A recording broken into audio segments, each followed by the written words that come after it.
Je vous montre un classement et devinez de quoi il s'agit. Les 37 journées sont jouées, vous vous demandez pourquoi le Real est à la 5e place. Eh bien, devinez de quoi il s'agit. Il s'agit du Real Madrid sans cet homme.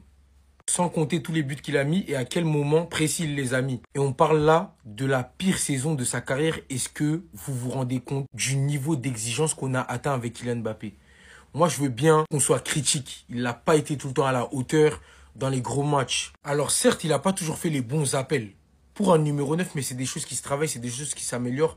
Et moi, je ne lui en tiens pas rigueur parce que de base, c'est pas un numéro 9. Il n'a pas toujours été là comme on l'attendait, mais je suis désolé. Ne me faites pas passer sa saison pour une saison banale.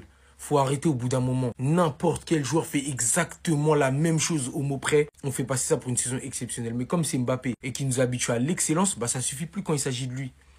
Ça ne suffit plus. Mais pour un grand joueur, c'est une saison. J'irai pas jusqu'à dire de malade mental, hein, mais c'est une bonne saison. Arrêtons de minimiser ce qu'il fait, les gars. Parce que comme je le répète, on a atteint un niveau d'exigence avec ce mec. On peut essayer de me faire passer pour ce que vous voulez. Mais personne ne me retirera le fait que Kylian Mbappé, c'était le meilleur des trois devant. C'est pas à cause de lui que les deux à ses côtés sont moins bons.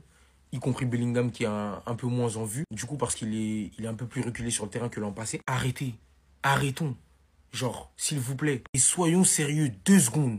Et parlons des choses telles qu'elles sont. Parce que j'entends depuis hier que oui, mais Mbappé en première partie de saison, parce que là, c'est la fin de la saison, c'est-à-dire qu'il est l'heure de faire les comptes. Et comme je le répétais en début de saison, c'est à la fin du bal qu'on paye les musiciens. Résultat des courses, Kylian Mbappé est le meilleur attaquant du Real Madrid, déjà d'une part, et peut-être le meilleur joueur. La question se pose de cette équipe du Real Madrid qui était en fin de cycle, qui était affaiblie.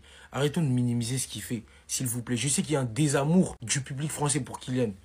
Je sais qu'il a pas bien fait. On sait tous qu'il a pas tout bien fait en quittant le Paris Saint-Germain et que beaucoup encore aujourd'hui lui en veulent. Je vous demande pas de lui pardonner ou de l'aimer, mais de respecter ce qu'il fait. Parce que Kylian, en fait, c'est bien plus qu'un joueur banal. Comme on en reverra certainement, non, les gars.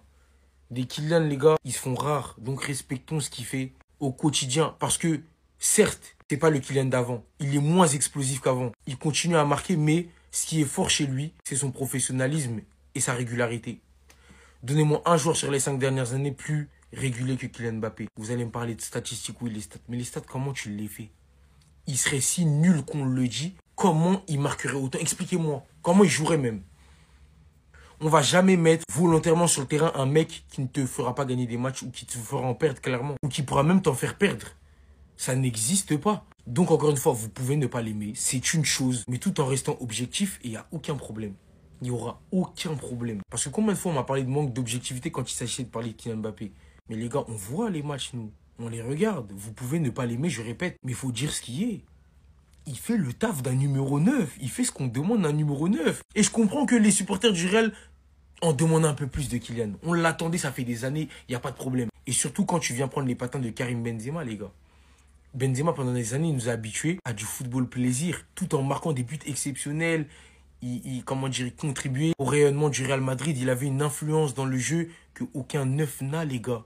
Ça veut dire qu'on s'est habitué à ça. Benzema, il a quelque part dénaturé la vision des supporters du Real Madrid sur le fait de savoir qu'est-ce que c'est en fin de compte un numéro 9. Et donc on a oublié ce que c'était un numéro 9. Mais un numéro 9, c'est ce que Kylian Mbappé il fait. On demandait Haaland, etc. Mais Haaland, il aurait fait la même chose, ça aurait dérangé personne. Mais parce que c'est Kylian, ça dérange forcément. Et je comprends que vous en attendiez plus de lui parce qu'il est capable de plus de choses que ce qu'il fait déjà. C'est totalement légitime, je comprends.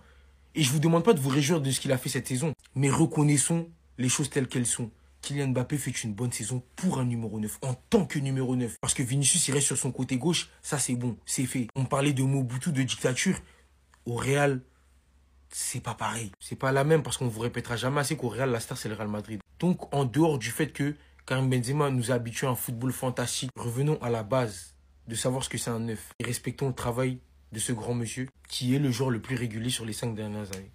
Restez sobre, abonnez-vous les gars, ça trappe. Et donnez votre avis. Alors ça, c'était pas prévu. Je savais que ce mercato allait être révolutionnaire pour le Real Madrid, mais là, alors que Trent Alexander-Arnold va officiellement être annoncé la prochaine semaine, que Hussein a déjà été officialisé, et qu'on est également sur le point de conclure Carreras de préférence avant la Coupe du Monde des clubs, voici que là on est vraiment, comme on dit en anglais, du breaking. Le Real Madrid envisage sérieusement de signer un Galactique cet été, qui devrait arriver après la Coupe du Monde des clubs. Son identité reste pour l'instant imprécise, mais son prix dépasserait les 100 millions. Il y a littéralement 3 noms sur la table. Ibrahima Konaté, qui montrera apparemment le même comportement que Trent Alexander-Arnold a montré à Liverpool lorsque celui-ci temporisait pour rejoindre le Real Madrid. Sachant qu'il a été annoncé par Fabrizio Romano récemment que Ibrahima Konaté était sur le point de prolonger son contrat plus tôt cette saison, mais de nouveaux problèmes sont survenus et les choses ont changé. Bizarrement, quand le Real Madrid est apparu sur la table. Sachant qu'on est aussi sur William Saliba à côté, où l'intérêt a encore une fois été plus que confirmé, ou encore attention, mais là ça serait vraiment une incompréhension pour moi, sachant qu'on a Arda Güler. On sait que Xabi Alonso aime particulièrement Wirtz et qu'il l'a énormément suggéré au Real Madrid qui voulait vraiment arriver au club avec lui à la base. Sachant le fait que les discussions ont été abandonnées de City envers Wirtz, ils ont trouvé le joueur beaucoup trop cher, etc. Ça n'a mené à rien du tout. Voici que le joueur se retrouve à peu près à la situation de départ, mis à part que le Bayern montre un intérêt. Sachant que son idée initiale à la base, tout comme Xabi Alonso, je vous le rappelle, était de rejoindre le Real Madrid également. C'est littéralement les 3 joueurs qui correspondent directement à cet article, à cette breaking news qui vient de sortir, dont les joueurs pourraient coûter plus de 100 millions. Là, je sais pas ce que nous prépare le club. Yamal, je te pose une question. Est-ce que tu es prêt? On attendait tous Fabrizio Romano. Voici que les détails personnels de la 3e recrue du Real Madrid sont sur le point d'être conclus. Le dossier devrait se finaliser après la finale que Benfica va jouer, qui de leur côté attendent une offre officielle du Real Madrid. Et les joueurs de son côté va clairement dire à son club que ça y est, il veut rejoindre le Real Madrid. Hormis qu'on a tout simplement réalisé une grosse tâche du mercato dès maintenant, peut-être même qu'on l'a déjà finalisé sans le savoir, avec un avancement juste incroyable. Genre, j'ai pas vu mon club autant se bouger en aussi peu de temps. Ce transfert me hype personnellement vis-à-vis du fait qu'il est peut-être le seul latéral qui a réussi à faire quelque chose sur Yamal. Du moins cette saison. Sans parler bien évidemment de tous ses autres atouts, parce que les Barcelonais, voilà, je vous connais, vous allez venir nous dire qu'on l'a recruté juste pour contrôler Yamal. Non. Le joueur est l'un des plus prometteurs à son poste, si ce n'est le plus prometteur, que ça soit défensivement et offensivement parlant. Tout simplement hâte qu'il rejoigne le club et qu'il vienne apporter une vraie valeur dans ce poste-là qui commençait un petit peu à se perdre avec Ferland Mendy, Fran Garcia. C'était pas ouf en ce moment. Là, on va avoir du vrai niveau. À voir maintenant dans quel dispositif Xabi Alonso va l'installer, mais il fait partie en tout cas des joueurs que Xabi Alonso voulait. Vous allez être choqués les gars, Xabi Alonso prépare encore un truc de fou pour Madrid. Xabi Alonso veut que le Real Madrid signe Florian Wirtz. L'Allemand, comme vous le savez, a eu des négociations avec Manchester City, mais ces dernières ont échoué. Wirtz était l'homme fort de Xabi Alonso au Bayer Leverkusen, et aujourd'hui ça m'étonnerait pas qu'il ait envie de le faire revenir. Malgré tout, Florian Wirtz reste quand même courtisé par des clubs comme Liverpool ou encore le Bayern Munich. En vrai, je suis pas si étonné que ça, parce que le plan de Madrid au final, c'est de signer un autre Galactique après la Coupe du Monde des clubs. Mais les gars, il y a une grosse problématique. Manchester City s'est retiré du dossier parce que le club estime l'opération à 300 millions d'euros tout compris. Au final, Madrid peut se niquer sa saison prochaine parce que tu ne vas pas chercher un joueur offensif alors que tu as déjà des problèmes de système. De surcroît, un joueur dans l'opération coûte 300 millions d'euros tout compris. L'effectif devrait ressembler à ça avec Wirtz en 10. Déjà, clairement pour moi les gars, il n'y a pas la place pour lui. Parce qu'au final, tu fais venir ce joueur qui est super fort, il n'y a pas de débat là-dessus. Mais des joueurs comme Trent qui n'est même pas dans la compo. Des joueurs comme Kamavinga, des joueurs comme Modric. Des joueurs comme Arda Güler qui devraient jouer en 10. On va faire comment pour gérer tout ça? Bref les gars, l'information pour moi n'est pas à prendre au premier degré. Mais on ne sait jamais, Madrid prévoit de recruter un Galactique. Et ça pourrait être le pire choix du mercato. Dean Huijsen au Real Madrid, c'est presque fait. Et franchement, j'avais du mal à y croire. Clairement, le choix que je préfère entre Saliba, Konaté et lui, c'est vraiment pour moi celui qu'il fallait aller chercher pour la saison prochaine. Pour ceux qui ne le connaissent pas, c'est un des plus gros talents d'Europe, 19 ans, un défenseur de fou avec une très belle qualité de jeu. Clairement pas un manche-ballon au pied, c'est ce qu'il nous fallait à côté d'Asensio, je trouve, un défenseur fiable avec ses pieds.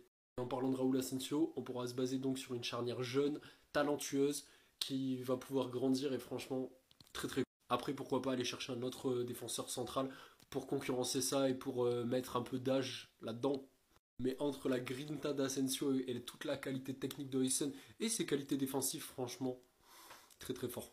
Je trouve que c'est un énorme coup du Real Madrid de passer devant tous les clubs anglais qu'il voulait. Et ça montre l'importance qu'a le Real Madrid encore, malgré les dernières performances, on sait que ça fait toujours rêver les joueurs. Et de signer un joueur espagnol aussi. Enfin, il faut signer ce genre de joueur. Donc bon, on attend toujours d'autres recrutements, bien sûr, milieu de terrain, défenseur gauche, on attend du recrutement, mais c'est du très très lourd déjà. Et à ce qui paraît, il serait là pour la Coupe du Monde des clubs, vraiment incroyable. Donc là, Florentino, il va décoffrer Crary. Le Real Madrid envisage sérieusement de recruter Galactico cet été. Son identité n'est pas claire, mais coûterait plus de 100 millions d'euros. Je vous mets un indice. Le R, l'oublié, qui ne se sent pas bien chez nous. Il faut le remplacer, non? Le remplacer par un profil similaire, ailier, technique. Rodrigo, il avait déjà un bail, non? Tu nous as parlé de lui, on va le ramener. Quand tu finiras à banquette, faudra pas pleurer. Hein. Tu nous avais toi-même suggéré ce joueur. Neymar Junior. Benvenido, Neymar Junior. Dos Santos. Ce maillot blanc et or te va si bien. C'est ça, en fait, vous avez pas la vision, c'est ça qu'il nous fallait. Vous avez dit, on manque de créativité. On manque de quelqu'un qui sait tirer les coups francs. Ta carrière, elle peut pas se finir comme ça, mon gars. Un garçon heureux comme ça, sourire, selfie, Bernabéu. Même moi, quand je vais, je souris pas autant. Ta vraie maison, elle est là, Neymar. Ce que t'as jamais accompli, tu vas l'accomplir. No stress. En 92, t'étais déjà titulaire sur notre feuille de match avec Dani Carvajal. On va jamais te mettre banquette, ne t'en fais pas. Tonton Luca, on sait pas. Prolongation ou pas, on sait pas. Le numéro 10 là, c'est pour toi. T'as Vini, t'as Hendrik, t'imagines la gueule que ça a. Il est grand temps de faire la paix. La paix pour le football. Il est temps de faire renaître ce duo. Il est temps de faire gravir les échelons que Kylian Mbappé doit gravir depuis le début. Il y a ces deux éléments dans la planète football encore en activité. Et on parle de Dembélé et Lamine Yamal, vous vous rendez pas compte en fait. Viens remettre de l'ordre dans ce football, pardon, ça c'est... Je veux plus voir ça. Et le mineur là, il est fort, il est bas de fort. Mais s'inspire de toi, genre, l'élève ne peut pas dépasser le maître. Non, ça me fait mal cette phrase. Offensivement, on a trop de talent, mais c'est le bazar. En fait, lui, c'est ce qui va permettre à Vinicius de rester focus. Lui, c'est ce qui va permettre à Kylian Mbappé de respecter son poste. Lui, c'est ce qui va permettre... Il fasse une deck Jude Bellingham. Wesh les gars. Dis-moi en commentaire en vrai.